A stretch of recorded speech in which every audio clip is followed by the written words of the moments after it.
Before we get started, I want to make an announcement. This year's Countdown to Comic-Con episode is dedicated to my friend Eric Esprom. Eric was introduced to me back in 2020 by our mutual friend, Nicole Strickland. Eric became a listener first and then a friend, and I just learned a few days ago, as I was wrapping up everything on the Comic-Con episode, that Eric passed away. He loved San Diego Comic-Con, and he was a regular attendee from the mid-'80s to last year, which was the last time he attended. Eric loved everything that I did, both here on the Geek Speak Show and on the other show, the Paranormal Show, Paranormal Perception. He attended the live events that I organized through that one, through Paranormal Perception. And in fact, he was the only one who recognized and appreciated the small touches that I added to OC Paracon, like the badges, the way I printed them, the printed programs, the way I scheduled the panels. He knew where I learned how to do all that from WonderCon and from Comic-Con. And he knew that because, like many of you, like myself, he always went to those conventions. I always saw him there, and it was fun, talking about what we saw and what he bought. So I'm going to miss seeing Eric at these conventions and talking about what we've seen. But he's always going to be there, at least in spirit. And he figured it out. You don't have to wait in line anymore, Eric, at Comic-Con. So Godspeed, my friend, and I'll see you in San Diego. And, of course, because, like myself and many of you, he was a huge Star Wars fan, may the Force be with you.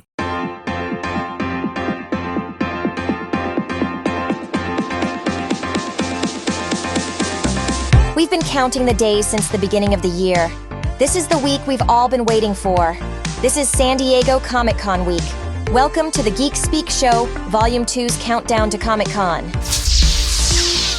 This episode is designed to get you ready for the fun, the chaos, and the memories that will be Comic-Con 2025. Here's your guide for the countdown, Henry San Miguel.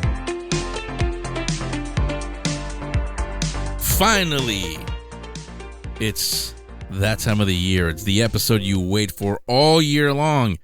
It's the Halloween episode.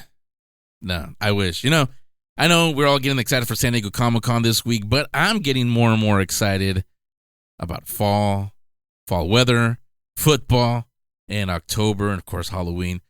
But before we do all that, there's one big summer thing that we have to do. San Diego Comic-Con. It's been tradition the past 15 years that David Glanzer from Comic-Con kicks off these episodes. He always comes on to do the WonderCon and the Comic-Con episodes. Now, I was looking back through the archives, and he's only missed one Comic-Con episode in the past 15 years. He didn't even miss the COVID year. He did an episode that year, but he only missed one all these years. But now we're going to have to make it two, because I did reach out to him. His schedule is packed for this year, and he did text me a couple of days ago and said, he wants to tell you guys he apologizes for not being here and not getting you ready for a Comic-Con like he always does. But it's understandable. I don't know if you guys know or if you remember from the WonderCon episode, we talked about it. After Comic-Con this week, for most of us, we're recovering the week afterward. For the Comic-Con staff, they better recover quick, because then they're all going to head to Spain for the first ever San Diego Comic-Con Malaga in Spain. So they're doing Comic-Con, and then they're going to do Comic-Con again overseas for the first time ever. So that's why they're busy planning Comic-Con, but also getting the international one ready. So that's why David wasn't able to be on. But it's okay, because we're still going to start it in a special way. Going to do something a little bit different. When there's a lot of first timers when you go, also just veterans when you go. For a lot of you, we know it as this is the Super Bowl for geeks. A lot of you have also described it as a spiritual experience to you being at a Comic-Con. And no one knows more about spiritual experiences than somebody on our own staff. And no, I'm not talking about me. I'm talking about this guy.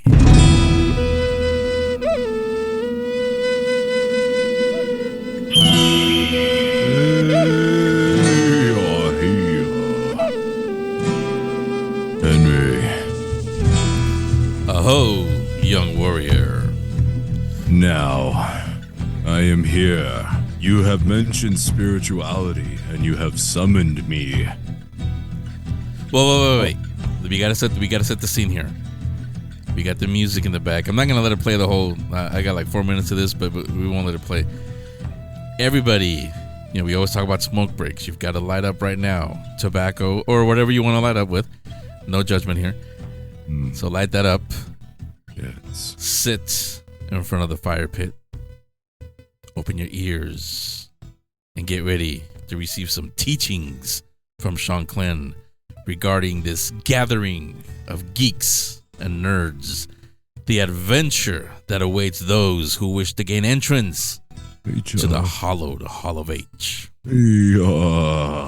Yeah. Now that you all are sitting here and partaking of whatever you would like to smoke, and even if you don't have anything to smoke, just pretend you have something to smoke, and just like how you do in the winter time when your breath is warm and it comes out and it looks like smoke.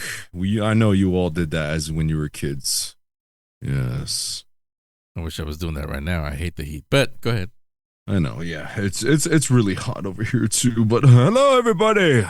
It's Shanclen here to give you some wisdom of Comic-Con. Henry, you have 3 questions you can ask me. What is the first one you would like to ask? In your experience, what is the most important thing first-time Comic-Con attendees should know? The very first thing, the information I wish to pass upon each and every one of you who are first-timers at Comic-Con.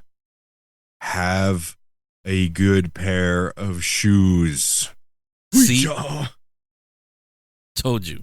Been saying that the last 3 weeks and the last 15 years, really. But yeah, because even it was a WonderCon, actually. I think even there, I think you found out the hard way, literally, what happens when you don't have comfortable shoes.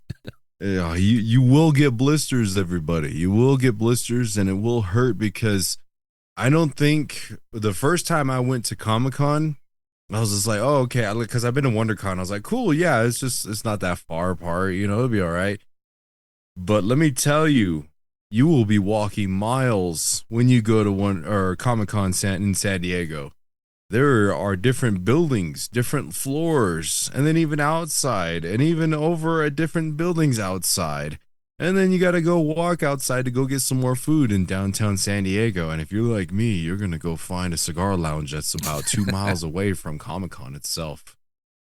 Yes. Yeah, the smoke breaks didn't stop just because we were at Comic-Con. Yeah. I found the OGs at the cigar lounges. Yeah, so that is, you will be walking a lot. Your feet will be hurting. Start training. You still have a little bit of time. Well, it may not be enough. It may be too late, but maybe next year when you come back again. Well, let's actually start with the very first thing also. That was question 1. The second one is, if somebody has badges for the whole week, that includes preview night, which is Wednesday. That's not the entire day. Preview night is only 6 p.m. to 9 p.m. What do you do for preview night? Is it worth experiencing preview night, or should you just wait for the first full day? I would say go to preview night. Experience the whole thing. Every little bit of Comic-Con. And let me tell you, you will not be able to experience everything your first go around. This is almost like Disneyland. Sometimes you'll not be able to ride every single ride or see every little different thing there at Comic-Con. There's so many different. There's no, what is that called? There's no lightning pass to get into Comic-Con anything.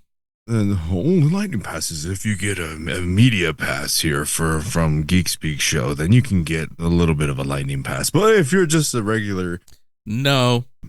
See, I have a spirit over here that's poking me and say, tell him don't say that, because even when you go as press, you still have to wait in line. All night. It was funny last year where they were like, yeah, after we got our Hall H passes, you guys get to sit here next to the lake. You guys get a good view. It's going to be really awesome. I was like, all right, Henry, I'm going to head back to the hotel, take a shower. As I'm about like a mile and a half down the road, I get a call. Shanclen, come back. They're moving us to another location. And then we had to sit on the side of a curb all night, but it was worth it for sure. Well, listen, that's how all of you listen. That's how you can tell that was his first time there. That's not a lake. That's called the Pacific Ocean.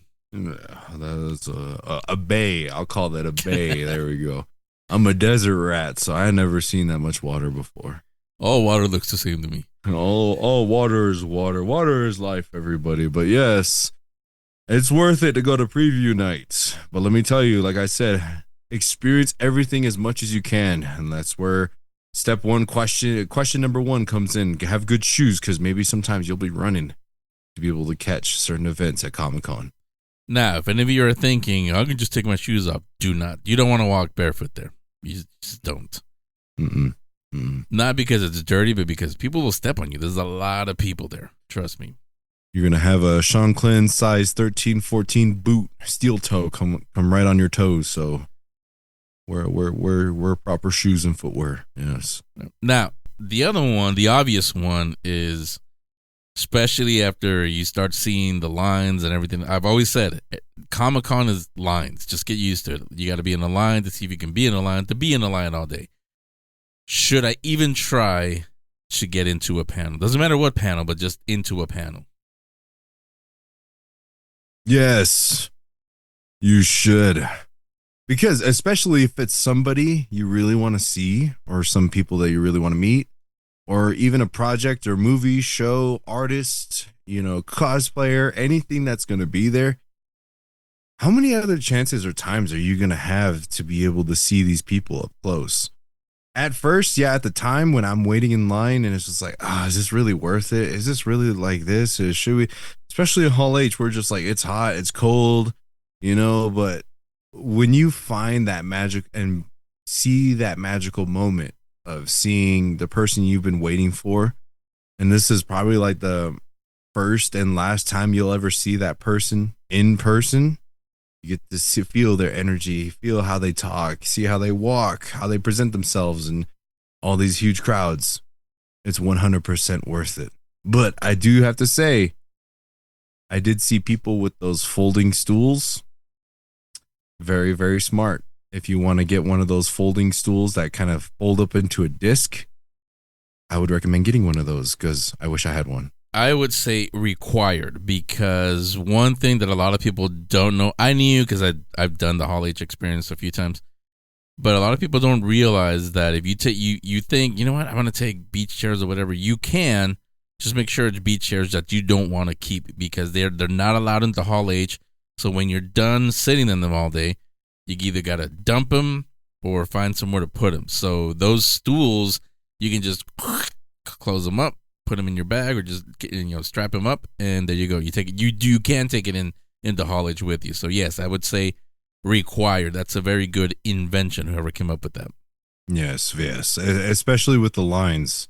This will help you. This will help your back. This will help your feet, and in turn, you will not be in pain as much. It will help your emotions, mentally, physically, and spiritually. Yeah. Yes. And it is worth it. Shanclen is talking about Hall H. Little TMI. It's been almost a year now. This is the week of. It's been almost a year. He still hasn't washed that hand that Pedro Pascal touched in Hall H. I have not touched anything else either since. I eat with my left hand. I drive with my left hand. And I do other things with my left hand. Never my right, where Pedro Pascal and I shared energy. So there's that. That's Hall H though. I mean, for a regular, I don't think we've done a regular. I have before, but a regular panel, not Hall H or Ballroom 20 or Indigo. Those are the three biggest ones. The Hall H especially. That's an adventure, as you know now. Anybody that's done it, you guys know what I'm talking about. The first timers, I should say, and I mentioned this a couple weeks ago, if you want to do Hall H, like they're not there this year, but usually it's because everybody wants to go to the Marvel panel, because I've always said, not just because I'm the Marvel guy, the Marvel panel is an event within the event. And don't take it from me. I didn't tell Shanclen to say this. I mean, you experienced it last year. How would you describe being in the Marvel panel in Hall H? It's an experience on its own. one I will never forget, just because Thunderbolts was there, Fantastic Four was there, and then Robert Downey Jr. was there. And seeing and hearing that whole crowd explode with universal positivity and excitement and happiness was magical. And it's like an experience on its own, and you cannot really compare it to really anything else. It's worth it. It's so worth it. Yes, you forget your tiredness and your sore muscles, everything, as soon as the crowd starts. Marvel, Marvel. Yes. And even after, when everyone's walking out, I just ran up to Henry. I was like, Henry! We just started immediately talking about it. Both of us were just so excited. And it was just really, really amazing. Now, is it better to bring your own food, although it's not allowed in the convention center, but bring your own food and go outside and sit somewhere needed? Is it better to do that, eat at a restaurant somewhere, or should you just rely on convention center food, which is, pizza, burgers, the usual stuff? I will have to say 100% honestly, screw the convention food. Like the little heat up pizzas or whatever they have in there. I got like a little Pizza Hut personal pan pizza size thing, and it was like $30, and it tasted like cardboard. So what we did is we actually went to downtown San Diego, which is literally right outside, kind of across the tracks a little bit. Of course, all the restaurants will be full. Wait. See, it was only his first time. It's called the Gas Lamp. The Gas Lamp. There we go. I was just looking for cigars. Everybody, I didn't look at names. But as we were walking, you kind of keep walking down the streets, the blocks, and then there would be kind of less and less people. What I loved is there was a little tiny pizza place. It was just like kind of by itself. It's a little bit hidden on that main street there. Little tiny sign said pizza. Good price, good pizza, good wings. No. See, again, you liked it because it was right next to the smoke shop. It was right next door to the cigar lounge. I loved it just for that. But it was good price pizza, and there's plenty of options to eat outside. And I'm not too sure if you can order Uber Eats or DoorDash and you just meet them on a corner somewhere and you just take the food. It's also an option too. You can, but keep in mind that a lot of the streets are closed off that whole week. So, yes, I forgot about that. You might have to do a little bit of walking to where they can. Olive Harbor, which is right in front of the convention center, that's closed for sure. Mm-hmm. I think Ubers are the only ones that are allowed in there, and shuttles, obviously. Or if you have parking permit to park in the convention center but one of the hotels. Otherwise, they're not letting you in. Not even Uber Eats. I remember one place that was actually really good, and there wasn't a lot of people. It was over near the bay when we were waiting in line for Hall H. You remember, like, it was like one of those little bungalows that had like bratwursts, and they were selling. They had pizza there too, but they also had drinks there too. Their bratwursts, I have to say, were really, really good. So try that out too. Yeah, there's that one. There was one, I think we walked there. My son and I walked there last year, but it's gone. The last, 10, 12 years, that has been because that's another thing that a lot of people, first timers especially, even veterans, they ask people that are, and you'll hear a few people in a minute that are going to be on the panel, but this is their first time going to Comic-Con, and they've been asking, it sounds fun, it's cool, but I just can't imagine how many people are there. If I need to get away and decompress from the crowd a little bit, are there places you can go away from the crowd? My answer is yes. Did you find any last year? I pretty much made my own when I would go outside and have a tobacco smoke, and everyone would kind of just clear out and leave. And we should clarify. We all remember there was a fire. That wasn't Shanclen. That wasn't me.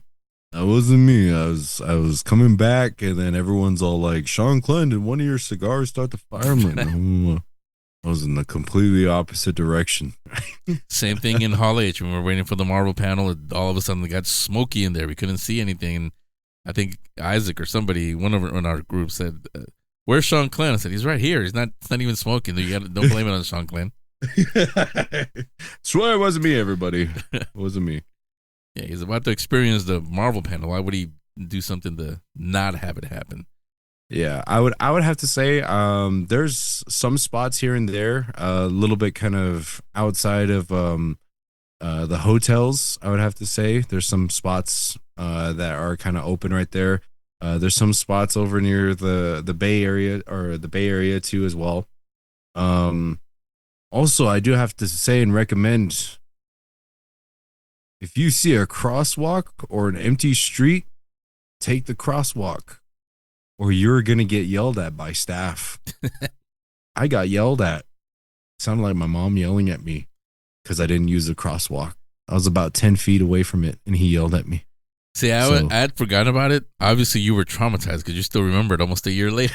This dude, let me tell you, he balled up his fists, top of his lungs. That's not a crosswalk. And then like he was shaking, hopping up and down like with anger. We were just like, chill, dude, my bad. Fuck. We don't have crosswalks on the res. No, because I think we were going somewhere over there by Hall H. It's by Hall H where you're talking about. And Shanclen looked, he was about to cry. I was like, what? What's wrong with you? This guy just yelled at me like he's my uncle or something.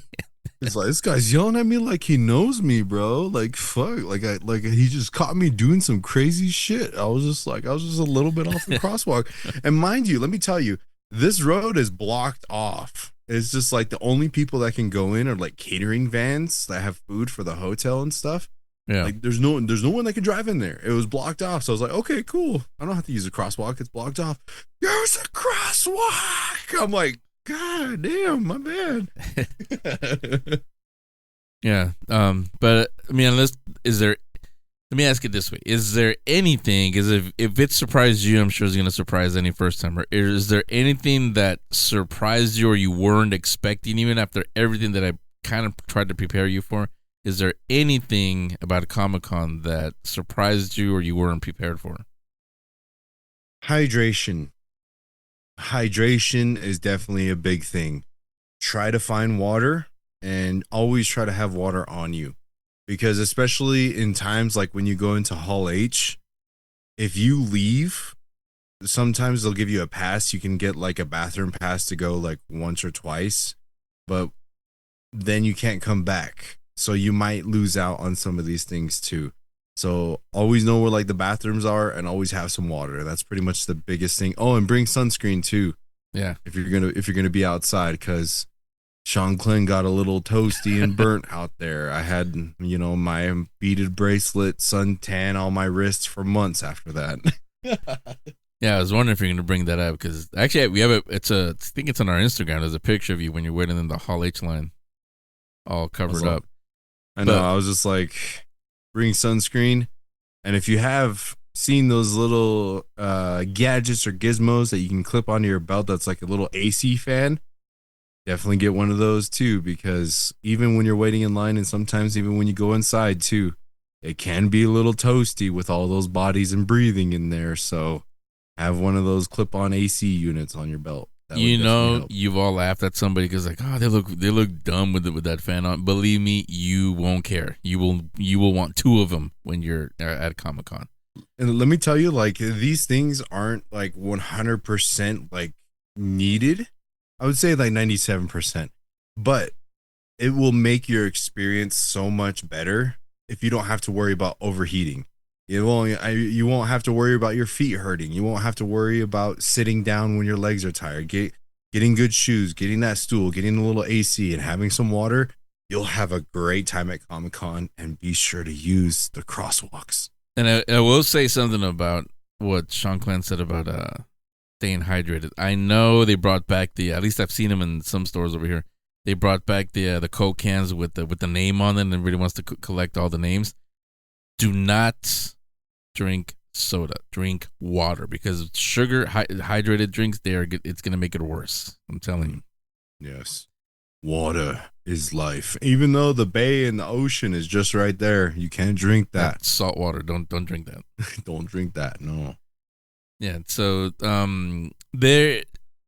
I don't remember. I don't think we did go, but there's a restaurant that has been, where we go. It's been the unofficial meeting place for the Geek Speak Show all these years, and it's Joe's Crab Shack. Everybody sees it if you're in the Hall H line. There's no way you can miss it. It's right there. That's a good one. It's always open during Comic-Con. They have real food there. They have burgers, fish. It's not convention food, and it's real food. You have to wait, yes, of course, because they have to cook it. But if you have time and if you want to get real food, that's a good place right there. One other trick that a lot of first timers don't know is if you're gonna wait in the Hall H line, start making friends with your neighbors. I remember I told you, Shanclen, to make friends with everybody around you because you're gonna need them at night. That's exactly what happened, because everybody's friendly, but then when the blinkies, everybody knows what that is now. The people that hand out the wristbands, they have the blinking lights. When you see them, nobody's friends all of a sudden, unless you made friends with your neighbors there. And what I mean by that is, if you can stand it, you can wait in line all day long. Okay, fine. But if you need to stretch your legs, go get something to eat. Our unwritten rule, the Geek Speak Show unwritten rule, is that whenever we make friends there in the Hall H line, we need to leave because we need to go do interviews. So we tell them we'll be right back, but we always come back and bring food for them, bring water, bring anything they need. They bring food. If somebody goes to stretch their legs and you sit there, the same thing. Switch off. You hold the spot for them. The unwritten rule is they bring back food. They'll call you like, hey, anybody need food or whatever? Yeah, just do it like that. Again, be neighborly, be friends. That's an unwritten rule, but everybody does that at during the Hall H line, and really in all the lines, because you can wait. Everything is a line, but it's not fun waiting in line. I'll put it that way. Yes, you have your phone, and then you have your friends, but you need to stretch your legs. And when you do, you just need to have somebody, make friends with somebody that can hold your place in line, somebody that you trust. Not that won't, like when you come back, like, well, I don't know him, I don't know who he is, and you just lost your place in line.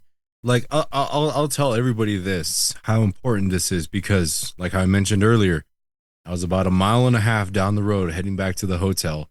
Those neighbors that Henry made friends with helped carry the chairs and the blankets and stuff like that over to the next location. Yeah. So if you guys that were there are listening, shout out to you guys and thank you so much for helping us out. Yeah, well, the ones in front of us, they were kids from my point of view. They were like 19, 20. They were from San Francisco, from my old hometown. So we were talking about a lot of things because obviously we used to be based over there. They actually really helped us a lot. The guy behind us also, picked up the chairs and helped us out. So they listen. I see them liking when I put up the Instagrams. So and so's on the show. I see them liking it. So yeah, we got some listeners from that. So yeah, they're hearing you. Thank them. Who? But yeah, definitely do that. I think that's it for basics, unless you have something else that I haven't mentioned. I will have to give a warning. It is easy to lose members of your party. It is easy to get separated, especially like when you go through the doors and you scan your badge. Somebody's going to cut in front of you. Somebody's going to, it's easy to get lost. And always try to have a fully charged phone. If you have like those external battery packs, take that with you too. Because form of communication with your friends, your children, or aunties, uncles, grandmas, grandpas, whoever's going with you, texting them like, hey, I'm at aisle 23 or I'm at pillar 34 or 266 or whatever like that. Oh, having a good form of communication like that is always good. And that reminds me of something else. Yes, that's a good idea. However, if you can, try to move somewhere where they won't move you. Because if you're in the convention, especially on Saturdays, the busiest day, if you text somebody, I'm at aisle 2300, I'm by this booth. By the time they get to you, you probably won't be there because security will tell you got to keep moving. So by the time they get to you, you're probably like the next aisle somewhere. So try to find somewhere where they won't move you. Otherwise, it's going to be like a circus. Everybody, you get there and then you're somewhere else, and they get to that place and you're somewhere else now.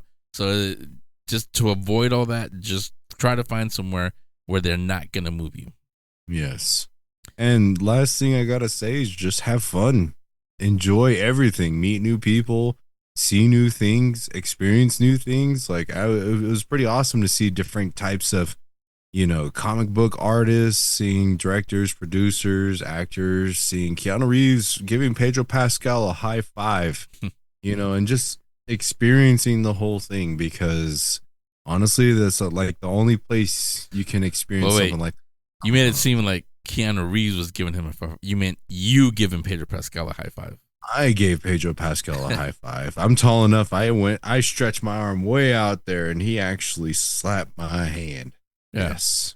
Yeah, if you go in his press, there is an area called the Pit. I told them about it, but we had two members of our team last year who needed to be inches away from celebrities. That's just their thing, I guess. But I told them, said, look, if you're gonna go up there, unless you're as tall as Shanclen, all you're gonna see is the back of heads. He got that because you're what 6'5", 6'6", so yeah. All you got to do is just hold up your arm. Boom, they're right there. Yes, it was worth it for me. Yeah, so that is that. And yeah, that's the main thing, is just have fun. I know we're making it sound like it's chaotic, and it is, but don't lose your cool. And I said it in the last couple of weeks. I'll say it again for those of you listening just for Comic-Con this week. There's always me also. Find me. You can't miss me. I got the Geek Speak shirt on. I can play a tour guide if you need to. I at this point I can walk. I won't, but I could walk through the San Diego Convention Center and campus with my eyes closed. I know where everything is. I know where things are outside, so I can show you, where things are. If you have a question, where's a film festival? And if you're saying, wait, there's a film festival? Yeah, but you didn't even know that. There's a film festival. There's a children's film festival. There's stuff happening in the library. There's stuff happening in the Comic-Con Museum. There's stuff happening. There's offsites. There's activations. All kind of things. Concerts. Yeah. Well, those sometimes you might be able to get them if you're waiting in the Hall H line. You won't see it, but who was it last year? It was the lead singer for Demon Slayer. She came all the way from Japan. Yeah. I don't know who it was, but Shanclen was singing along to every single song, so obviously he knew who it was. I was way far away. I couldn't see her, but I could hear her. And let me tell you, I was happy in Hall H waiting line. Yeah. I don't remember if you remember you saying this. There was a point where you said, Henry, when I die, this is the song that I want playing. And as I go up, it's so peaceful, Henry. I'm so happy we're here. It's so unexpected. Just keep an eye out too. That's another thing too. Sometimes you'll have celebrities just walking around, and there'll be like a crowd just forming out of nowhere. So maybe you'll get lucky enough to get a picture with one of them. So just keep an eye out too. Yeah. Yes. Comic-Con is a place for those kind of interactions. Sometimes you might get them all to yourself. You're ordering a hot dog or something, and so are they, because they get hungry too. They're human. They're human also. They got to eat too. So you might see them there and be nice to them. Most of them, the ones that go to Comic-Con, they're pretty cool, and they really appreciate all of you, the fact that you guys go watch their movies and shows. So be nice to them. They politely ask, can we get a selfie? Because I know, like Shanclen just said, when else are you going to get a chance to get a selfie with Pedro Pascal or, somebody from your favorite TV show? And cosplayers, same thing. There's unwritten rules. Just really, I call it common courtesy. Just ask. Don't just go up to somebody and just start posing like, hey, let me take a picture. Ask them politely. They might be trying to cool down because it's hot. They have some great costumes, but it's hot out there, especially if they covers up their whole face and everything. So, if you see him trying to relax, cool down, let him cool down and, find him again or ask him politely again, where are you going to be after you cool down, and meet him there. Don't just go up to them and grab him like, come here. We got to get a selfie. He's like, they're human beings too, everybody. Yes. So there you go. And like I said, I'm a Shanclen. I don't think I mentioned that all week. You're not going to be there this year. You are deciding. I would say you're on assignment, but you're really getting ready for October, because we'll give you a little tease now. This year's Geek Speak treats in October, the Halloween special episodes. I told Shanclen I got an idea to do it. He said, like always, I'm down. So they'll be a little bit different. They'll be a lot more fun, but they definitely will be spooky. So he's getting ready for that. Plus some other stuff that he has to do, mainly with his toys, his cameras, new cameras that he's got. Cue the eagle music. I have spiritual obligations I need to go to around the same time. So I will not be attending Comic-Con this year. Next year, be ready for the spiritual guide, Shanclen 6'5", steel-toe boots. I may wear slippers because it's hot, but you'll find me there. Well, I will also tease, we, the Geek Speak Show, may actually have something special also for the first time at Comic-Con. So there's that to look forward to. Yes. But other than that, there you go. Any other questions, you can email me. You can, like I said, find me this week in San Diego. But other than that, come back next week. We will speak more geek. I'm going there. I'll be back right in a second. That was just the beginning. We still got the rest of the countdown episode to go, so don't go anywhere. The countdown to Comic-Con will be right back. In case you missed it, the Geek Speak Expo has been rescheduled to the fall of 2026. That means that the search for speakers and panelists is once again on. If you have an idea for a panel, you now have an opportunity to pitch it to us to be included next year. The Geek Speak Expo is an all-ages event, so keep it all ages appropriate. You know what that means. If you have to ask if something is appropriate, let me answer it right here. No, it isn't. We are hoping to feature panels highlighting independent films and filmmakers, books including comics and graphic novels, cosplay, gaming, video, RPG, and card games, and anything else that would interest a geek audience. Visit thegeekspeakshow.com for more info and to submit a panel for next year's Geek Speak Expo. The countdown to Comic-Con continues with Joel Rodriguez, CEO of Metal Ninja Studios. So my first guest on this year's Countdown to Comic-Con episode is Joel Rodriguez, like you just heard. Joel is the CEO of Metal Ninja Studios, the premier full-service comic production company for independent creators and publishers.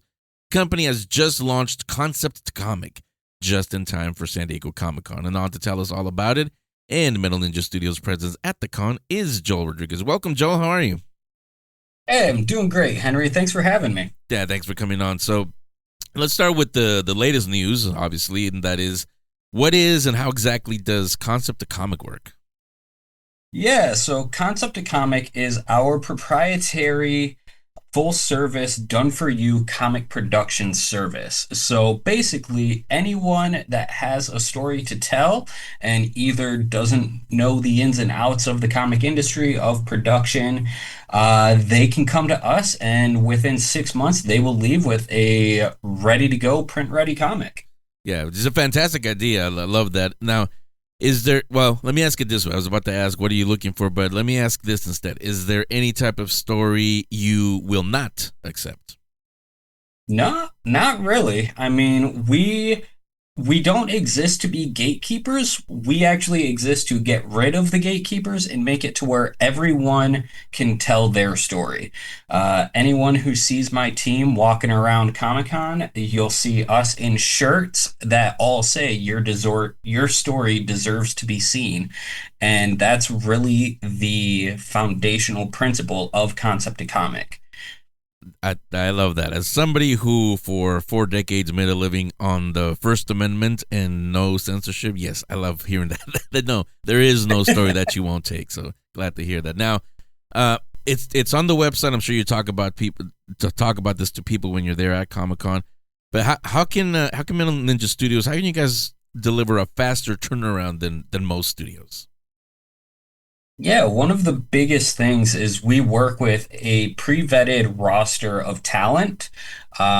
Specifically, we have in-house writers, editors, letterers, production designers, and graphic designers, and we work with a wide roster of artists. I make that key distinction mainly just because art is very subjective to the story, where a letterer can change the style to match an art style. Most artists spend their entire careers honing in on their particular style.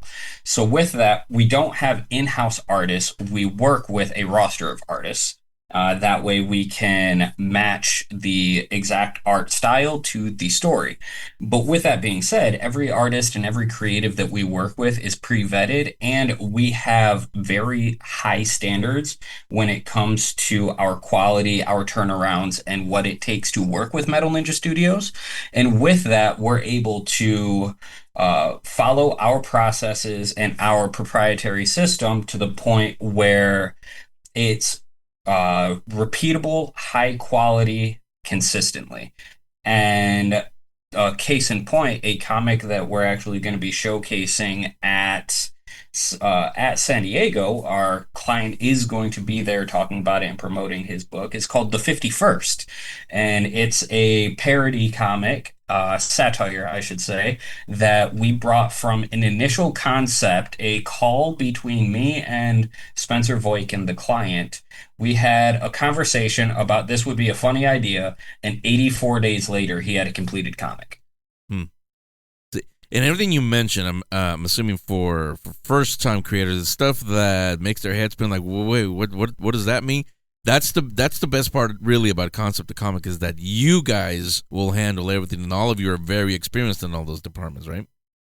Yeah, and that's honestly, I built concept to comic because it's something that I personally use. Some of our earliest beta tests were my own stories.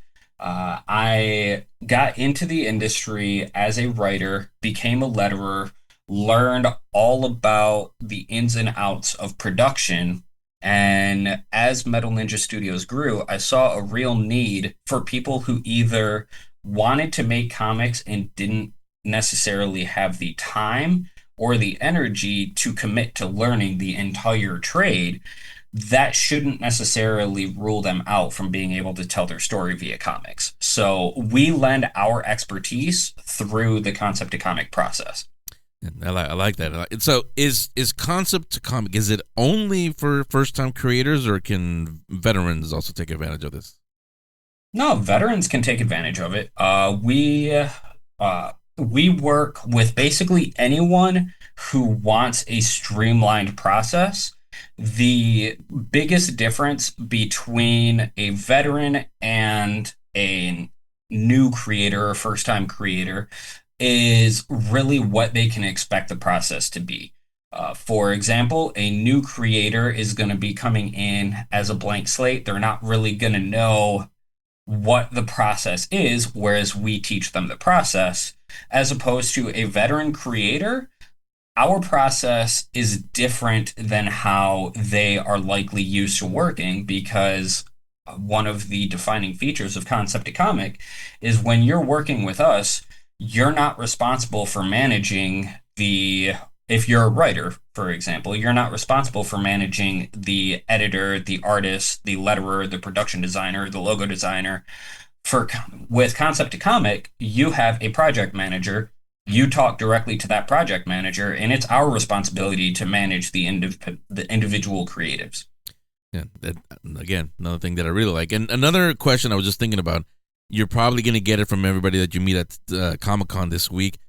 That's something when I talk to independent creators on this show, they mention that a lot. It's actually what holds them back from actually getting it out there, is they're afraid that once they get it out there, they'll lose all ownership. Now, will they lose ownership of whatever they create when they go to concept to comic? No, sir. We are 100% a work for hire service. We exist to tell your story and to help you tell your story, not to take any ownership of your story. So with that, you retain 100% ownership. And this also doesn't work, or it doesn't necessarily limit itself to first-time creators. We also do adaptations through different IP. For example, we have one project in particular that we're working on right now, which is a novel adaptation. And we are in discussions with several different adaptations currently. So any creator from any medium that wants to get into the most cost-effective visual medium, concept to comic is going to be the easiest way to do so. Okay, perfect. So This is the Countdown to Comic-Con episode, which means, of course, you will be at San Diego Comic-Con. The whole team will be there. You're not going to be at a booth, however, so how can people find you this week at Comic-Con? Yeah, the easiest way is to go to metalninjastudios.com/SDCC 2025. And there's actually a calendar live on that website that has the team schedule. It will tell you where we are any particular moment of any particular day. And we're all going to be wearing that shirt that I mentioned before that says your story deserves to be seen. So while you're walking around the show, look for that shirt, come up, say hi, and we'll have some freebies to give out. Yeah. Is this your first time going to Comic-Con, or have you been there before? This is my second year at Comic-Con. For several of my team, it's their first time, but that's one of the exciting things about the launch.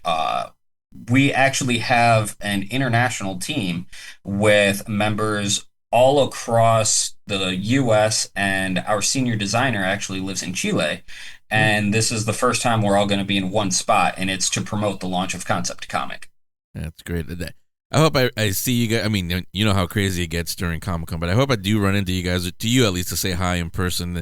Because I always love seeing people when they go to Comic-Con for the first time. That's I always say that's a once in a lifetime experience where you go in there and you can explain to people how big it is, but it's not until they're actually there that they realize this is huge. It really is big. So would love to see that from all of your team. Yeah, I went last year. It was my first time, and this my wife, Chrissy, is actually our chief operating officer, and I've been trying to explain to her how large it is, and just like you're saying, it's difficult to explain to someone who's never been there before. Yeah, and well, attendees love exclusives. So is Metal Ninja going to be bringing any exclusives to San Diego? So we're going to have a few. They're called production exclusives. Basically, they are versions of comics that were created using the Concept to Comic platform. We have 3 full comics, including the 51st and a couple of others. They'll just have to check out the website or follow us on Instagram to figure out what those are.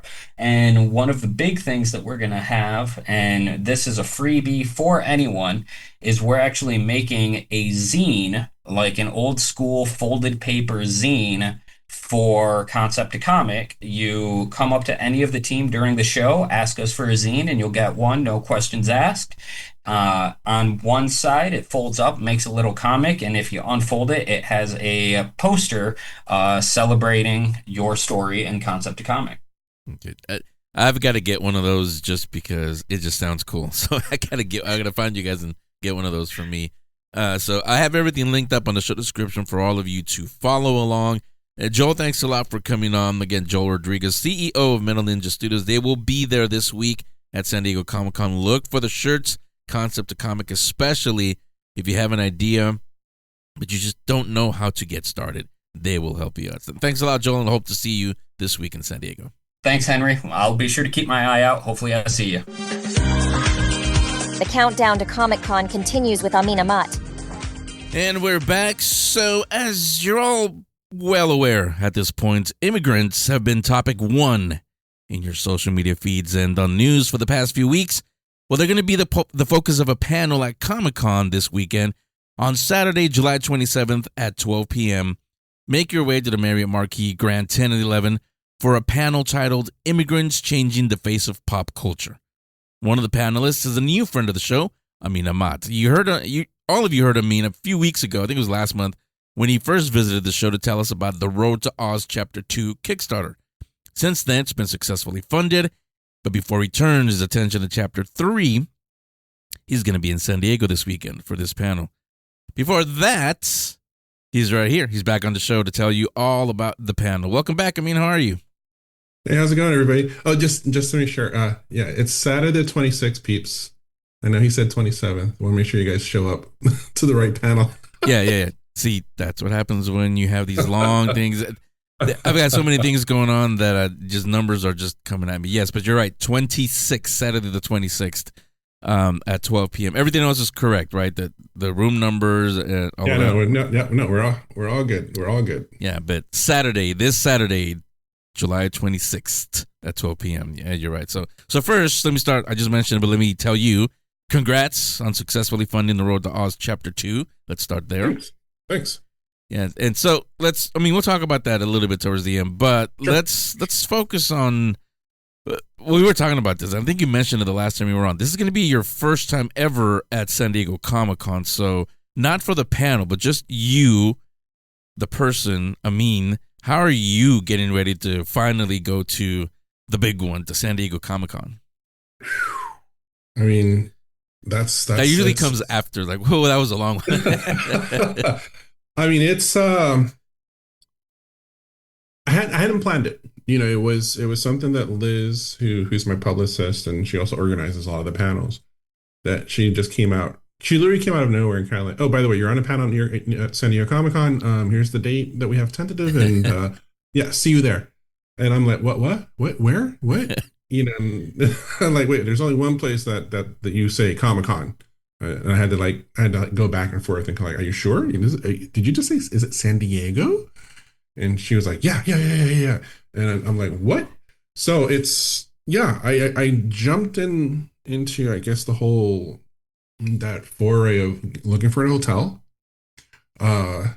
which I'd heard years and years about, was it a hotel Lockalypse or whatever? And I was like, oh, great. Did get a good one eventually. But now it's just been like, okay, am I gonna have the right clothes? How hot is it gonna be? Battery, my battery pack for the phone, the shoes, water bottles, stuff to stay cool. I have that little stool that expands out, so if I happen to be in line for anything, I can just pull that out and sit down. Wait. No, see, you were doing fine up to that one. I say that only, and everybody listening who's a Comic-Con veteran by now, they're nodding their heads. Tell them, because not the fire marshal, but the security there, they'll say you can't sit here. You got to keep moving. So you got to find a spot somewhere in the shade outside the convention. Yeah. But inside, you're not going to be able to sit down. Just letting you know. Inside. No, that was correction. Not inside. Yeah, definitely outside to kind of take it all in and look around. And who knows if I actually do that? I mean, there's so much going on. Yes. I haven't even gotten on the plane yet. I haven't even really kind of gone through all the details. So it's like, whoa. It becomes more like, okay, what do I want to see? Where do I have to be? Obviously, because I want to give some time before I go to the panel and prep up for that. What am I going to do afterwards? So it's one of those like really great feelings of I'm already exhausted and I haven't gotten there, but I'm happy about it. So that's really kind of feeling quite a lot of the enthusiasm of actually being there and checking out all this stuff and at the same time that I'm just kind of like, I want to see it all. I also just want to, just really take it a little bit as it comes. Like I mentioned, I think in the last time we spoke, there's a lot of magic that happens on the con floor, and just sometimes you just let go and just go with the flow, and the really kind of unique, cool moments happen. So yeah, it's going to be a little bit of both. But yeah, I'm super, super excited, and a number of people have already kind of reached out and like, are you going to be there finally? I'm like, yes, I will finally be there. And, and it's like, yeah, you got to do this, you got to do that. And I was like, okay, well, how about we meet at the panel and then we can go from wherever. And so it's been a lot of fun before I've even, kind of gotten on the plane yet.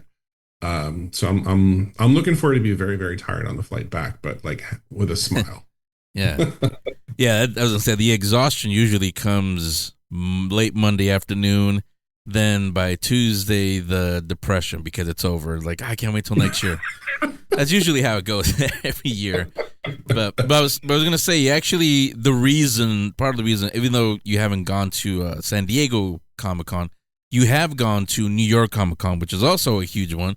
So you kind of have an idea. You were right on. That's the first thing I always tell everybody, first-timers especially, comfortable shoes. That's the most important thing. It's comfortable shoes. It's not because you're going to be walking. You're doing a lot of standing, and then also be ready for this. A lot of shuffling. It's called the con shuffle. Yeah. New York is great. I think what benefits New York, besides that it's New York City, is that the weather is cooler, so it kind of allows you to layer up just enough. Yeah. So you get into the con floor. It's funny because the years where the Javits Center was being remodeled, those were the years that you kind of had that squeeze in the crowd. I remember like trying to go from the con floor to Artist Alley. It literally was a hallway to try and get through, and you have a couple 130,000 people trying to get through that in order to get to Artist Alley. So it was like, yeah, we get that little squeeze, here and there, getting through in and out. You don't have that anymore. It's now in the con, and at least in Artist Alley, it gets like that. And on the con floor, it really depends on what's happening in terms like who. The Marvel booth, obviously. Crunchyroll, Funko always has a big crowd. And they always have one of the more unique booths. So I definitely understand that. But yeah, it's a whole nother level though, because San Diego it's not just the convention center, it's the two hotels next to it. It's the space behind it, the amphitheater that's behind that. And then on the opposite side, you have the entire gas lab and everything there. And of course, I believe it was Petco Park, stuff going on there. And it's just massive. So it's a lot of people are just kind of like, oh, it's just a convention center. No, San Diego, it's the entire downtown area. When I was showing my wife, look what they have going on at the airport. They're talking about, they're dressed up in cosplay to talk to you about how, what buses and taxis to take, where you're coming from, how to manage things, the public mass transit there, they're gearing a lot of stuff for Comic-Con with the special, obviously the passes and whatnot. And that's just the tip of the iceberg, which I think it's great to see. They realize the importance of it in terms of the local economy and how many people come in and they just embrace it.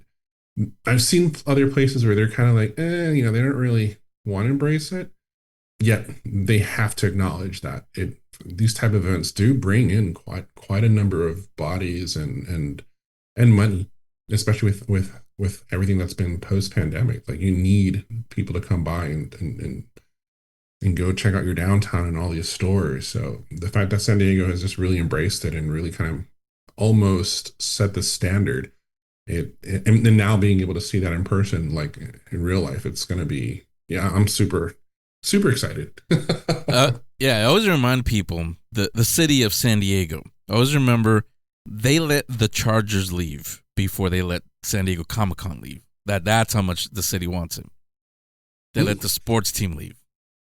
What was it? I think I was watching a report, and being a true nerd and geek, once I found out I was going, I was like, okay, let me do all this research on YouTube and whatnot, and watching tons of videos, like from, let's see, like Yoda Productions, Cool Duder, two of them that I watch religiously. And then I came across the ones about the local news and talking about the numbers. And they were like, yeah, the convention itself is probably like 130, 140,000. But in total, it's like 400,000 people. Yeah. You have all the stuff that's going on outside. If you think about that, that's insane. But that is also knowing the power that this particular event has and the draw.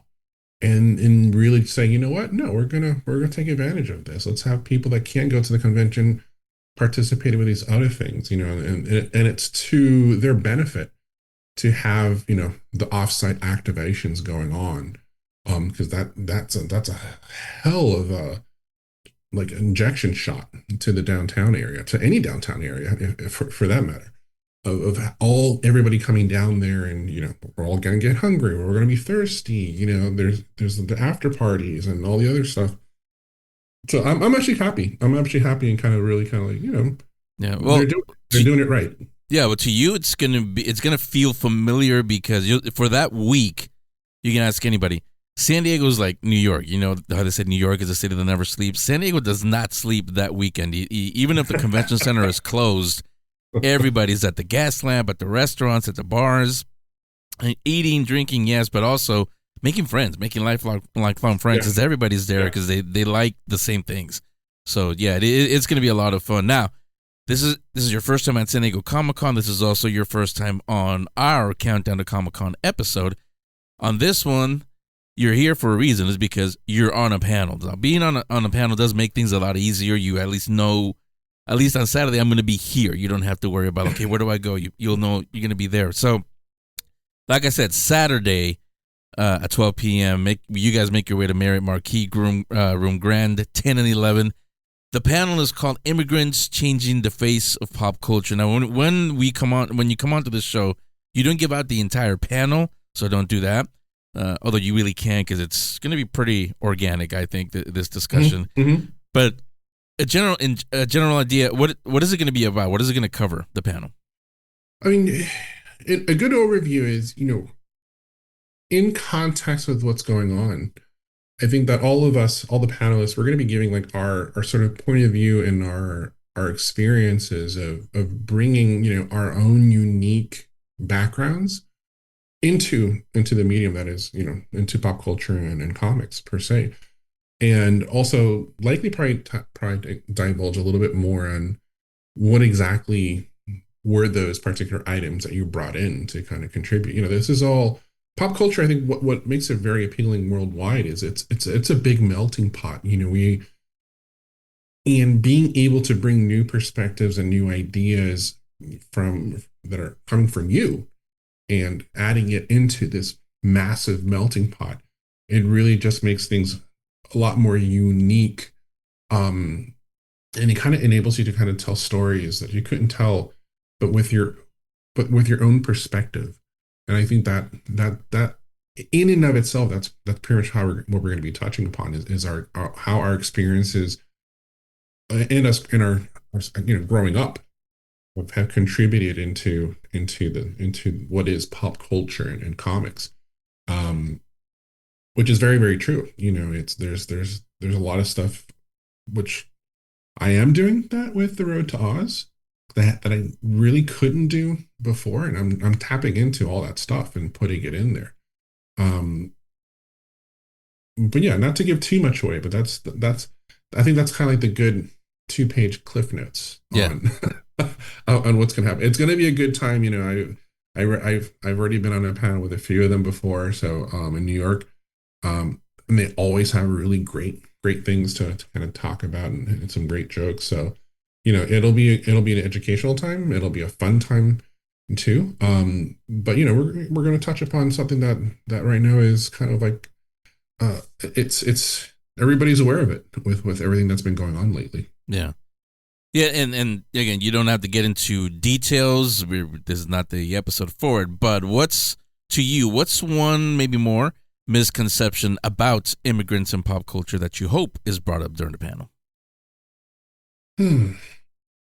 I think, and I hope that we're asked to be more specific on what it is that we're bringing in from our own backgrounds and experiences. Because if you really think about that particular question, and even when people are talking about their own projects, they don't really touch upon that. It's like, oh, a superhero does this and does that, this and that. Okay, that's great. But what are you bringing into it? What DNA are you leaving into putting into that? That's a question I would love for someone to ask and answer, because that's really, I think, the core of all this. Of as an immigrant and someone from another country, what are we bringing to the table into this melting pot, and why does it make it a little more unique? I'm not going to say that's going to make things better, but it's that sort of uniqueness which I think being part of that melting pot does help create incredible pop culture, dare I say, dishes, since I'm already using the melting pot metaphor. Yeah. And to really know, there's someone who likes to study history. We have Jack Kirby, for example, bringing a lot of his Jewish background growing up in New York into that was as a perfect example of like how he brought a lot of this stuff from his childhood and his upbringing into the characters that he helped create, that a lot of us know and adore. And it's that sort of thing of like, okay, what's your Dania on this one? That definitely would be a question I will be more than happy to answer, and I guess whoever the first one to answer that to ask me that, I'll draw you a sketch. Now you've done it. Now, this audience, a lot of them are going to be there, so yeah, you be ready for. Hey, I was first. I asked her first. So yeah, first one gets a sketch. Yeah. So, but yeah, no, that is a great question. Like I said, we're not going to get into it here because we could. Trust me, we could. But that's for the panel. Everybody be there again on Saturday at 12 p.m. Now, you're on it obviously, but who else is going to be on the panel with you? Okay, so we got Janice Chang, comic letter. I consider her to be royalty because she's worked a lot of stuff, the early days of Marvel and whatnot. She has great perspective on a lot of things. We got Roy Schwartz, who's a great historian and author, obviously a pop culture, great stuff. Haven't met him yet, but I'm looking forward to Herbert De Leon with the Alamat book series. I'm looking forward to meeting him and chat. And the same thing with Drew. Rick Hernandez, I know because we've been kind of talking back and forth here and there. So yeah, it's like a lot. I think half of them I know. I think at this point, and Janice definitely. We've been on a panel before in New York Comic Con, so that I had a blast with her. So I'm looking forward to this one. Yeah, so you're gonna make 2 new friends and maybe hopefully lifelong friends out of those. It's usually what happens at conventions. So that again, I have it all linked up on the show description, the times, everything, the correct date. It is this Saturday. I have everything on there. And so finally, if you even started to think about it, what's next for the Road to Oz now that Chapter 2 has been funded? Well, okay, it's a good thing you asked me that because I just finished up the first draft of the updates I need to send out. So right now, thankfully, I'm happy that all the coloring is done. I'm working on the script and lettering. My schedule right now is I have to do the additional pages in August, get that sent out to the printer. So by September, I should have everything, and that's going to go out. And then at the end of September, start of October, hopefully, well, I'm trying to aim for right before New York Comic Con to then launch the Kickstarter for the 3rd book. Maybe do some promotions at New York Comic Con for that, and then kind of do the whole thing all over again. My goal is to try and it's 4 books in total, so I'm hoping to get the 4th one and the Kickstarter for that one probably in and out of its way by the time December comes around, and then next year it's hitting conventions. But in between all that, I think once I get back from San Diego, actually I will be at the Tampa Bay Comic Con that following weekend, at a booth with copies of Chapter 1. I'll have original artwork from all 4 books. So if you happen to be in the area and you want to pass by, you'll get a unique sneak preview on what's to come. And I'll have artwork. Some of the other books that I have that I have copies of to sell. I'll be doing sketches and drawings as well. So it'll be a great time to kind of put a face to the name, as they say. But also kind of, if anybody who hasn't been able to get the Kickstarter, there'll be a perfect opportunity to get a copy of the book. Mind you, it's not the Kickstarter version, so it doesn't have the extra epilogue story in it, but you do get the bulk of it. But yeah. If you're in Tampa the week after San Diego Comic Con, feel free to swing on by. You'll find me under Amin Amat art. Put it like this, and I don't want to be your PR guy, but put it like this. You may not get the Kickstarter version with the epilogue, but you can get it signed, and you don't get that with the Kickstarter. True. For that version. Yeah.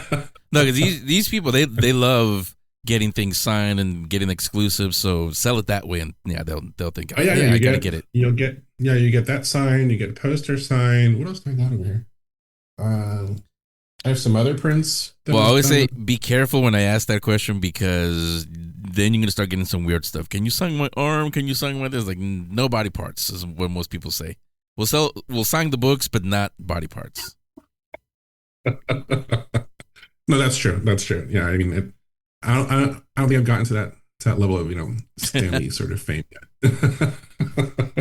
Yeah. So again, I have everything linked up on the show description: the times, the rooms, links to the Kickstarters. You can find out more about the books, and of course, yeah, I'm telling you right now, you have an open invitation to come back on the Geek Speak Show when you launch the new Kickstarter for Chapter 3. So thanks, Amin.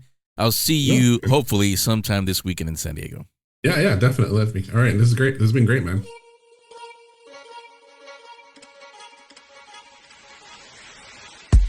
The countdown to Comic-Con continues with Omar Morales. Going on with the countdown to Comic-Con, you might be noticing a pattern in these interviews. Comic books. Who says San Diego Comic-Con isn't about comic books anymore? Comixology is a well-known name among comic book readers, and they'll have a booth this week and weekend, as well as several of their creators contributing to the panels. One of those is another friend of the show, Omar Morales. Welcome to the countdown to Comic-Con. Omar, how are you doing? I'm doing great, Henry. Thanks for having me on again, man.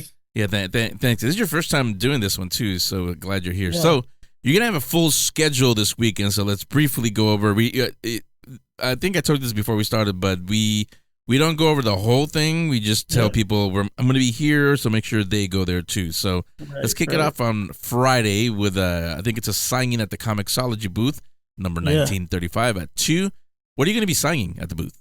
It's going to be posters of Major Tomas, which is my new graphic novel that's on the Comixology Originals program.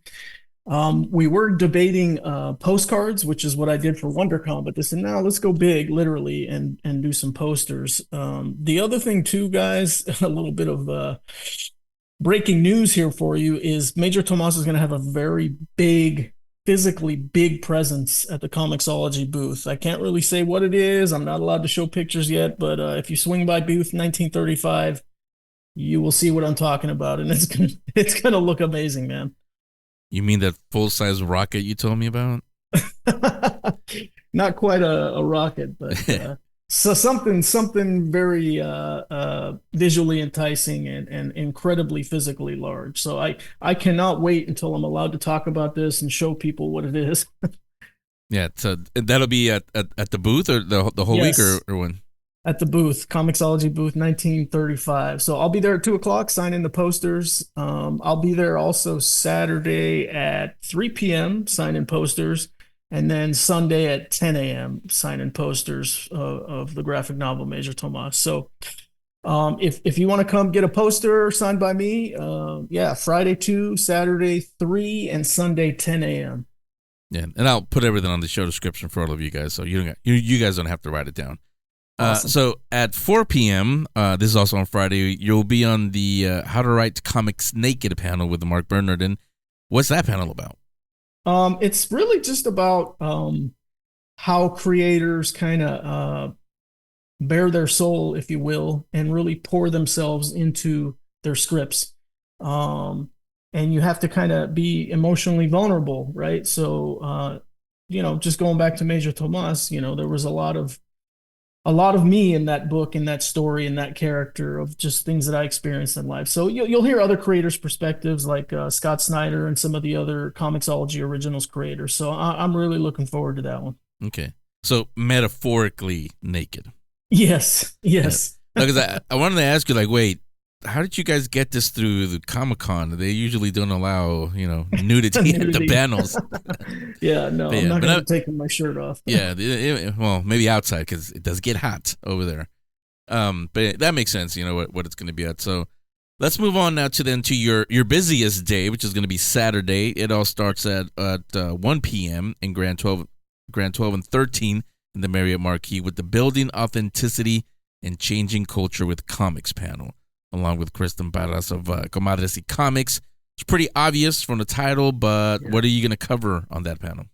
Yeah, I think I'm just going to get into how Major Tomas was created exclusively with Latino and Latina creators, right? There's the art team, Serge and Malmora, Serge Acuna and Malmora, and then the color team, Raul Angulo and Fabi Marquez, and then wrapping it all together is the letterer, Taylor Esposito. So that's kind of where I'm coming at it from, is that my book is authentic because I created it with fellow Latinos. So Kristen's a really great moderator. She has a great podcast, Comadres y Comics, and I'm really looking forward to it, man. I think representation in comics, in media in general, right? Movies, TV, podcasters like yourself. That we need more representation from all ethnic groups, and it's things are going in the right direction, but we gotta keep pushing the envelope. Yeah. We actually mentioned this when you came on. I think it was last month when you first talked about Major Tomas, and I always talk about that on the Geek Speak Show. Yes, representation, but more importantly, and it's in this panel's title, authenticity. It's got to be authentic,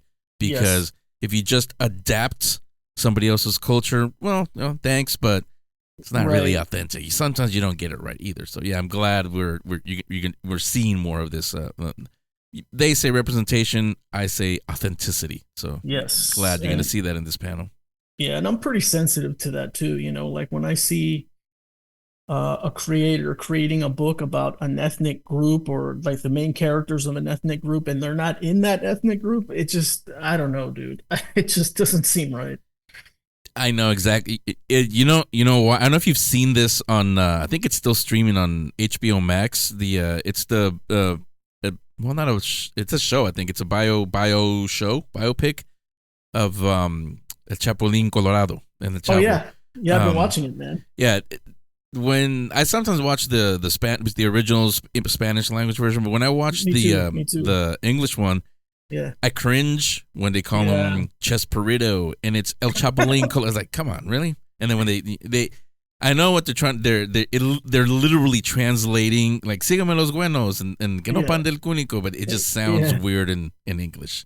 So contabas con mi astucia. Yeah, I know exactly what you're talking about. So yeah, that's exactly what I mean by authenticity. It has to be, or it's just not going to work. So and sometimes the titles, the things don't translate right. Like in Spanish, when you see the title card, it says "sin querer queriendo," but when they translate it to English, it says something like, "Oh, I'm sorry, but not really," or something like that. Yeah, no, you're right, because I had to explain it to my wife. She said, like, "What? Why is it called that?" And then when I said, "Well, that's what he says on the show. It's a big thing, and it actually is perfect that he didn't set out to be basically like the Walt Disney of the the Latin American Mexican really culture. Right. It just happened without wanting to, which is what they translate. But yeah, it's a whole thing. We could do an entire episode on that, but. That's what the panel is for. Again, this is on when is this on for Saturday? Saturday at 1 p.m. o'clock, Marriott Marquis, Grand Ballroom 12 and 13. Please come on by. I think it's an important one. Yeah. I don't think I'm doing anything. I really want to. Now you made me want to sit on this one, so you might see me there in the audience for that one. Awesome. Then you just mentioned a minute ago, you have another signing at 3 also on Saturday at the Comixology booth number 1935. Then this one sounds fun. Tell me about this one. You're going to be at the Creators Assemble, or should I say Creators Assemble Comics Networking event. That's in Marina D in the Marriott Marquis. What is that's up for? What is that one all about? So Creators Assembles is this really neat organization that's made up of like librarians and teachers and people in the community that are educators, that have a say in books and literacy. And they support comics big time, and they also support tabletop gaming. That's the other half of their mission statement. And they do this wonderful, wonderful event that I've been a part of for many years now, both at WonderCon and at Comic-Con, where they bring people that are interested in making comics together with pros, with creators, editors, artists. And it's like a speed dating style event where you have the pros sitting at the tables, and then you have the people who are interested in learning more about making comics, kind of circuit, creating a circuit where they go from table to table to table.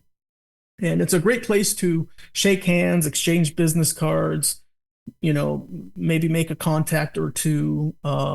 That's where I've met some editors. There's really been some really big names over the years that have attended this event. Like in years past, Jeff Johns came by one time. Just some really amazing talent that comes to the table, literally. Yeah, I love those kind of events, and they do it a lot at WonderCon. I think they have the what's it called, the Creators Comics Creator Connection, I think is what they do through Comic-Con. But yeah, there's a lot of those. That's something that I talk about a lot. Like when David Glanzer from Comic-Con, when he comes on, we talk about that, how it's there. Everybody loves the Hall H stuff and Hollywood and all the movies, and it's there. But not everybody's going for that. A lot of people are going not even for the exclusive. They're going because they want to be writers. They want to be Omar Morales. They want to be the illustrators. They want to work in the comic book industry. So this is the great way to make a connection. I mean, unless you know somebody, it's going to be kind of hard to do that. So what better way than, right, like Omar said, sit across from someone and say, "Hey, this is my ideas." You never know where that connection is going to take you. Right, and it's a safe place to come and ask questions. I started off as a participant. I was one of the people going through the circuit, going from table to table, and then as I started having some success, they asked me to be one of the people at the tables because I can more I guess accurately describe with more recency, right, my steps in kind of getting some success in the industry. And so, not that I've made it or anything like that, but like you said, people are aspiring to take their baby steps, and at some point they want to be in a position like me and then go higher and further than me. And I'm aspiring to go higher and further than me too. First of all, I always tell people that say this on the show, never say that. Never sell yourself short. Yeah, you have made it. The fact that we're talking about you and they're asking you, that's proof right there. And really, I was going to say an easy way to say what you're describing is this: you literally can be a before and after. See, this is what you can be before this creators assemble, and then you're the after also. That's what can happen after. But yeah, I can wear both hats. Yeah, but yeah, like I always tell everybody, don't, because there have been a lot of people on here and say, "Well, I'm not really anybody." I said, "No, we're talking about you. You're somebody. It matters what you do." Well, I appreciate you.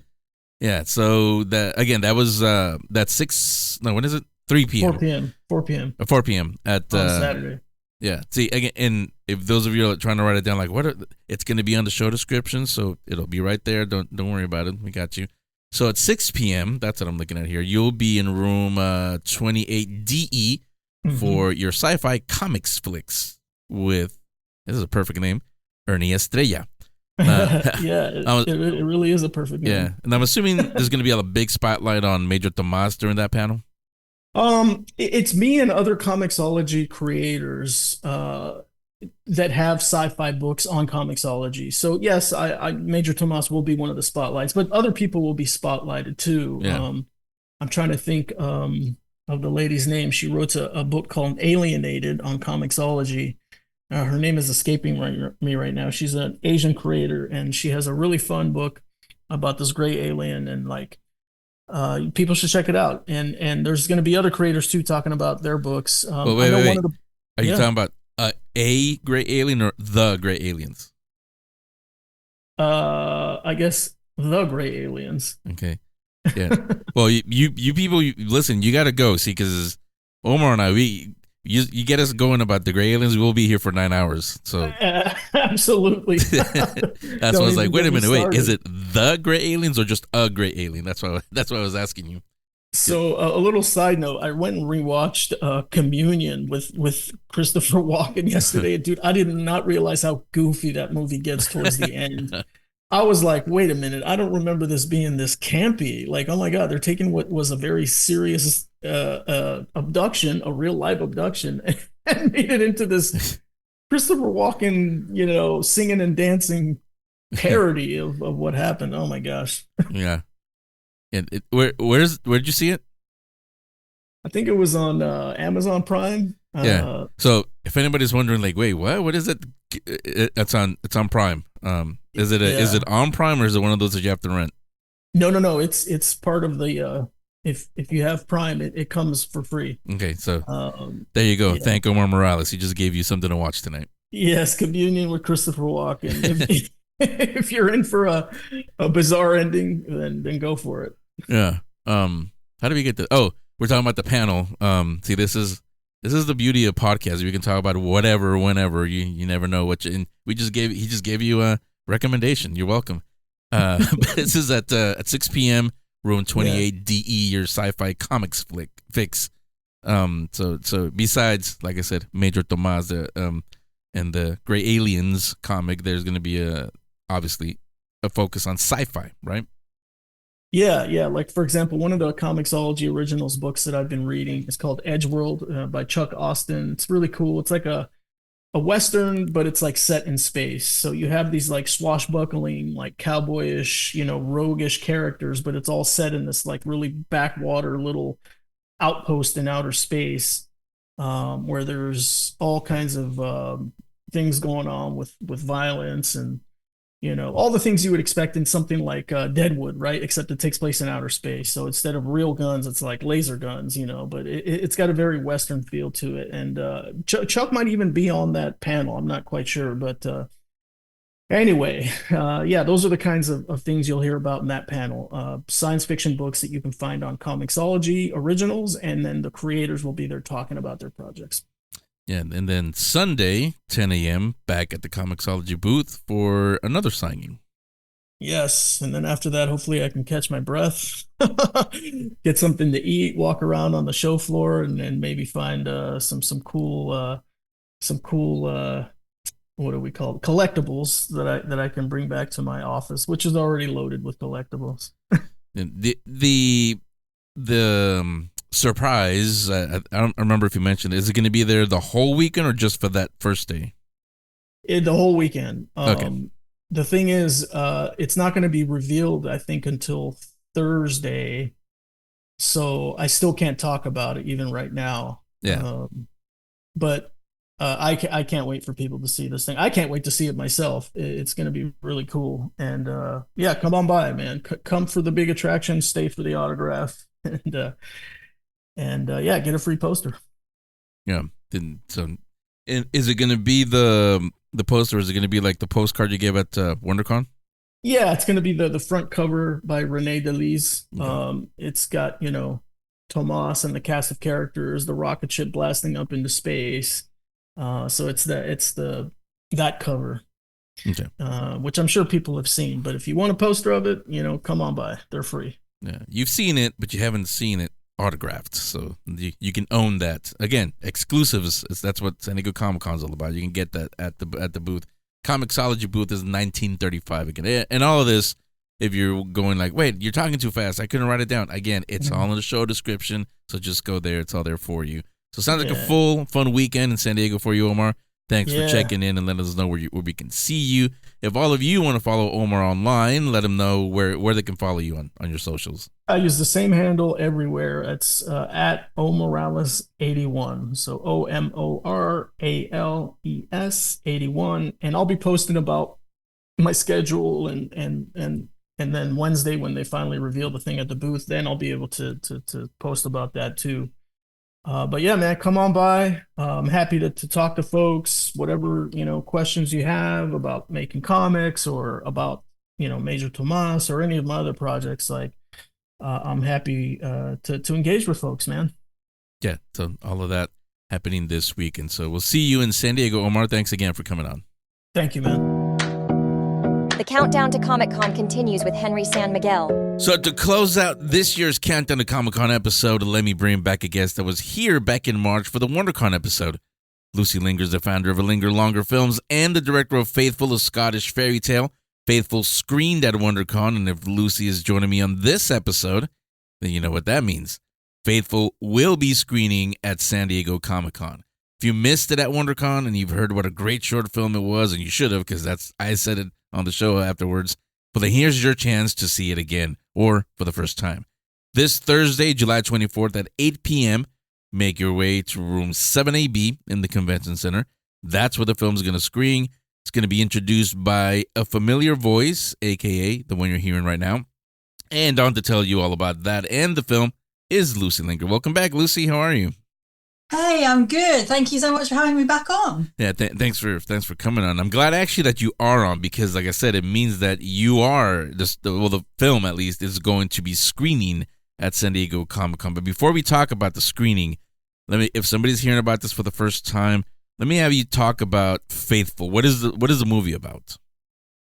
So it's a Scottish fairy tale short film, and it's about a young girl who goes off into the woods she believes that this myth, this legend is real, and she goes out into the woods to see if she can trick one of the mythical creatures and sort of bend it to her will, because she's looking to find her mother.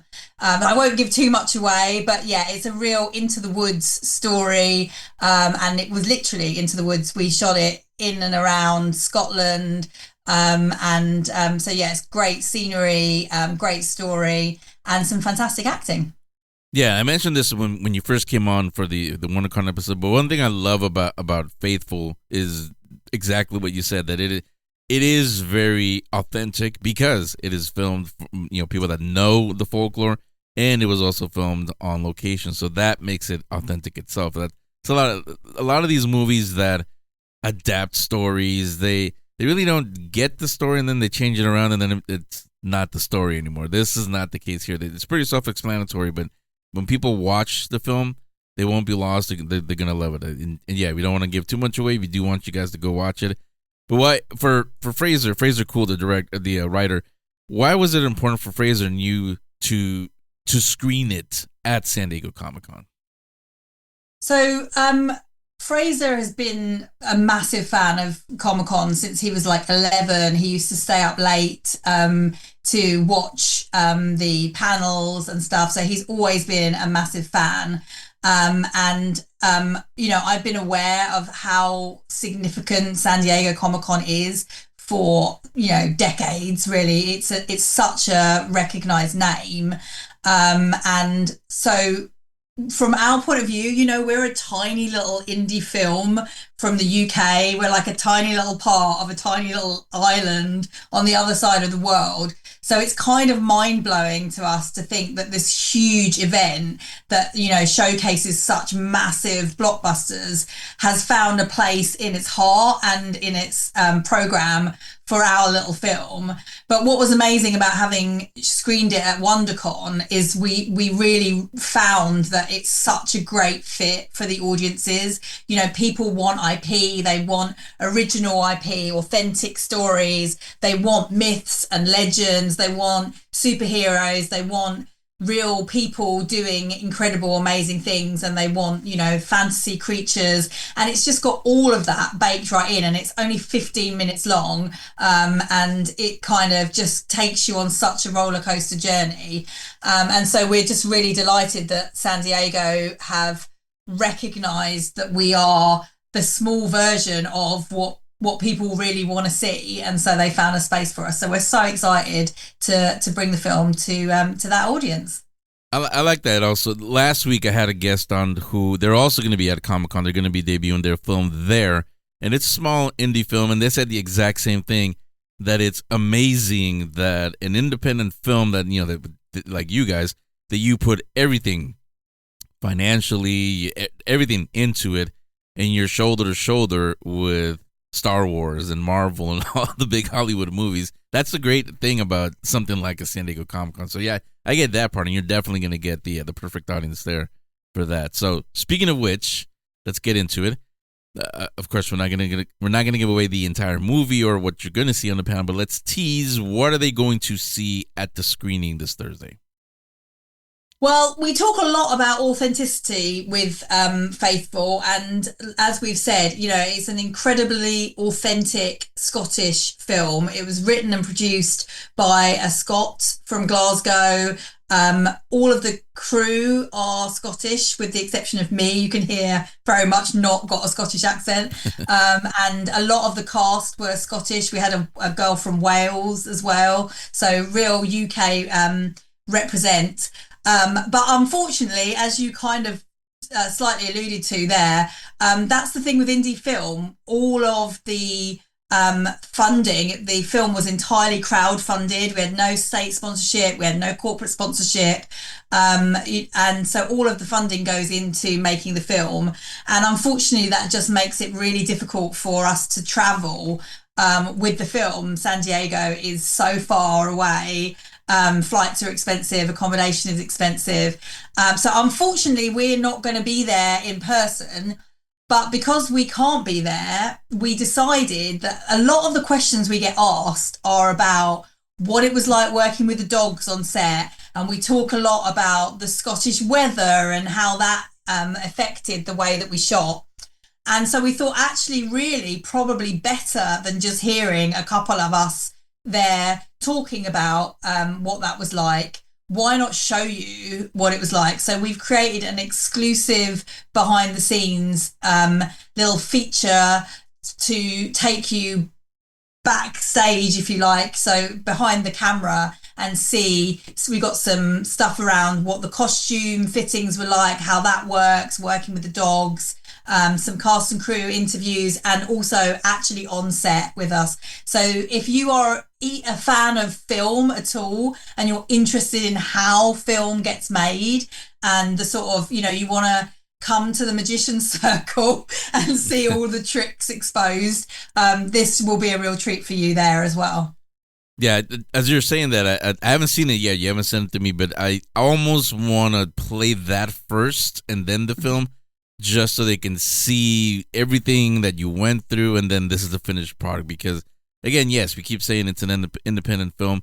It doesn't feel like it. I told you that when you were at WonderCon, the actors, everything, you can tell that the team was really put everything into it. And yeah, it's not Star Wars or Avengers type of effects or anything, but it really doesn't need it. We should have warned people. Like I said at that WonderCon, it can get very emotional. So if you're someone that cries at movies, you might want to bring some tissues to the screen. I'll just put that in there. But yeah, they're gonna enjoy this. The crowd that goes to watch films at the film festivals and everything, all the films that screen at Comic-Con.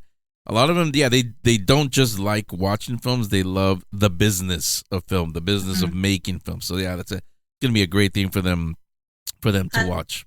And one of the things I did, because I had the same feeling as you when I was like, they've seen the whole film and then we're showing bits and pieces. So one of the things I've done in the behind the scenes is sometimes when I'm showing some of the behind the scenes, I'll show a clip from the movie itself. So it's like, this was what it looked like on the day, and this is how we did it.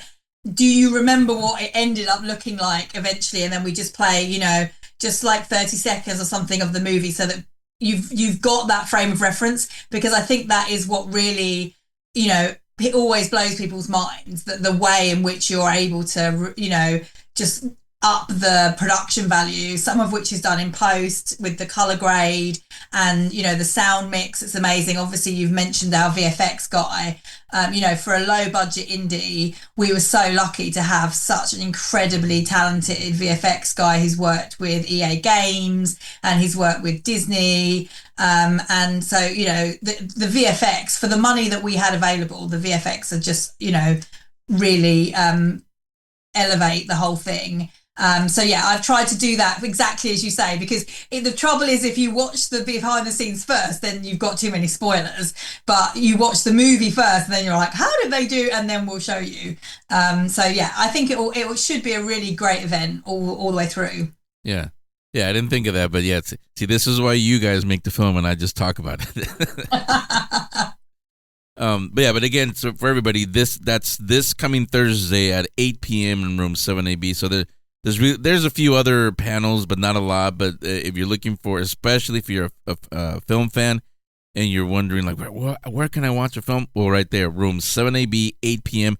Do get there early, because I've said it. You heard me through this entire episode, and I've always said it all throughout the years. Comic-Con, no matter what it is line. So be prepared to be in the line.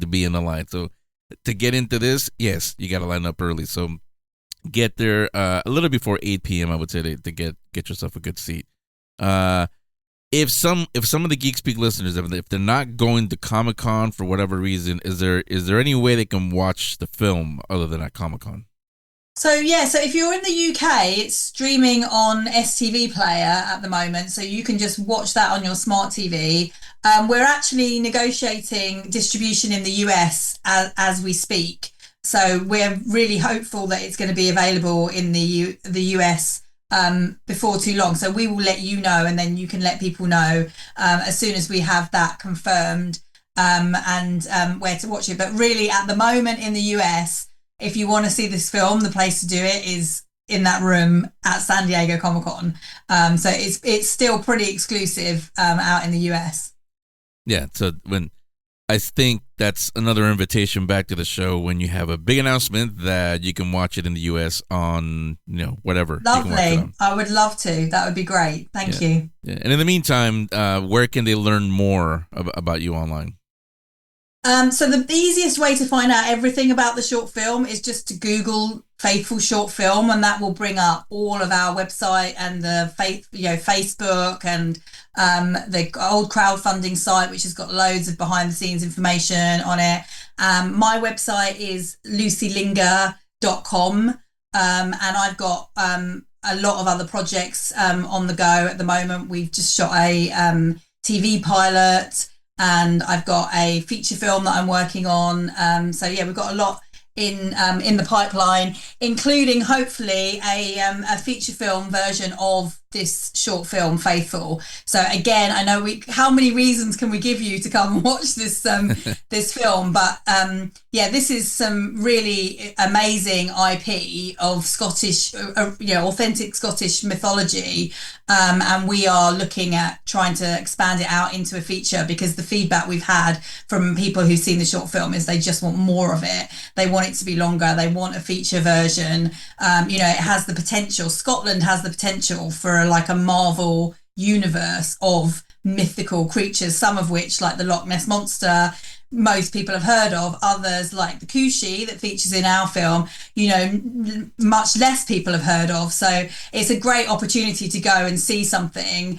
I always remember my friend had an opportunity to go and see the Rolling Stones play in a pub in Dartford back in the 60s, and they were not famous, and she decided to have a bath and stay at home instead, and all her friends went to see the Rolling Stones, and she missed out. So now I always feel like if there's any opportunity to get in on the ground floor with something that you might ultimately end up going to the cinema and seeing, maybe even with one of the studios, or a much bigger version of, this is the opportunity to get in on the ground floor with before the feature comes up. And we hopefully will have some information on that to share exclusively at Comic-Con as well.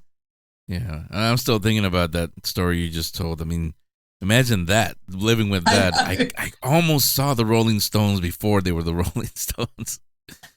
In a little pub as well. Like, how many people? Maybe 10, maybe 20, maybe 50 at maximum number of people that were there to see them. And she didn't even have a good reason. She was just a bit tired and decided to have a bath instead. So yeah, that story has motivated me out of the door for a lot of things. Yeah, and seriously, I mean, FOMO. Yeah, that's seriously what we're talking about here, because we're not going to get into it here. We talked about it a little bit in the WonderCon episode, but Fraser, you and I, we were talking about that actually at WonderCon as we were walking to your screening. How Fraser explained to me, yeah, it is a universe.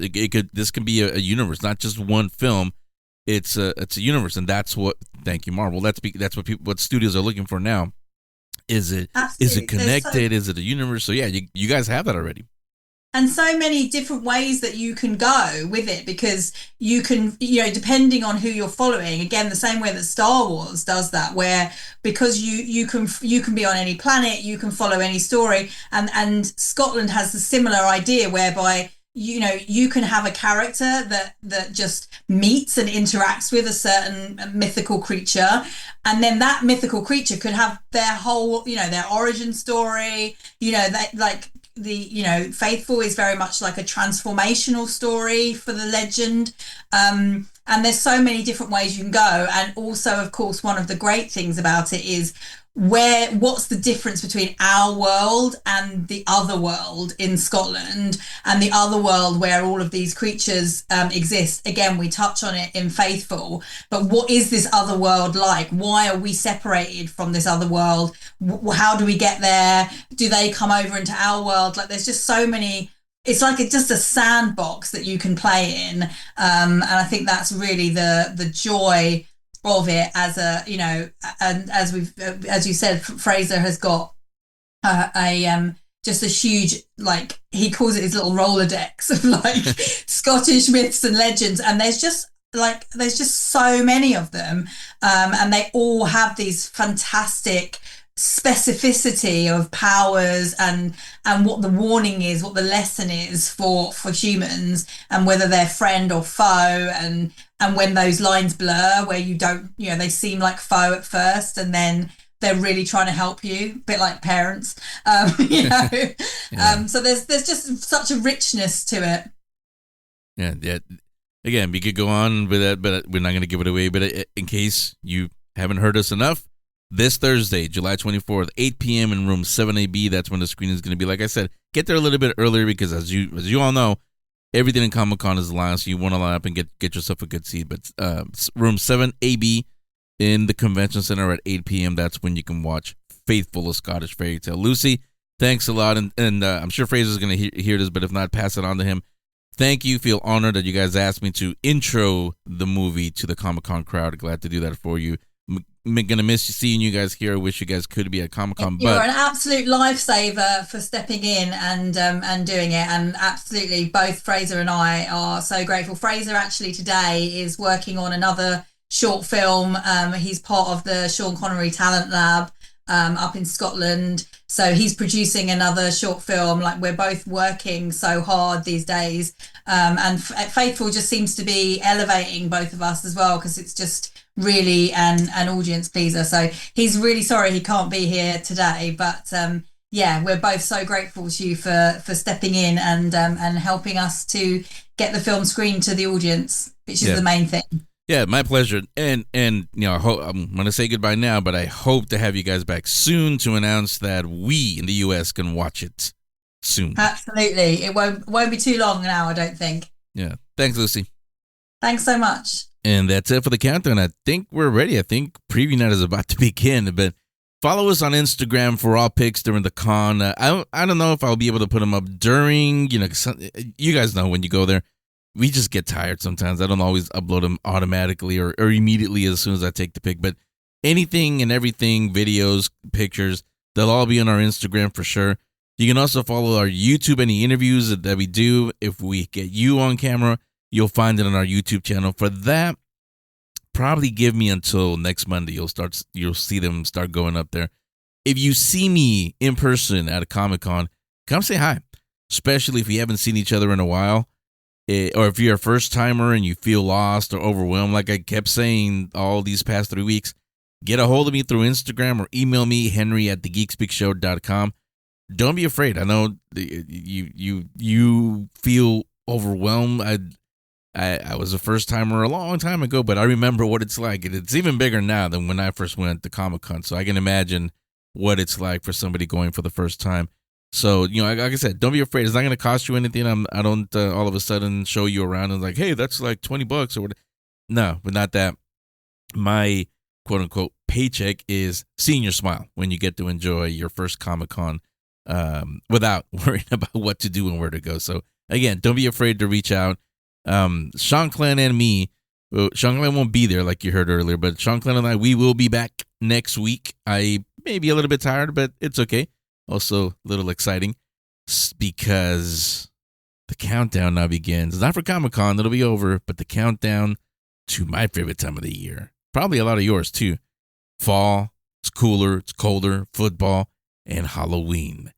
We'll do that after San Diego Comic-Con. So come on back next week. We'll speak more geek. And those of you that are going, we'll see you in San Diego. This is the Geek Speak Show, Volume 2.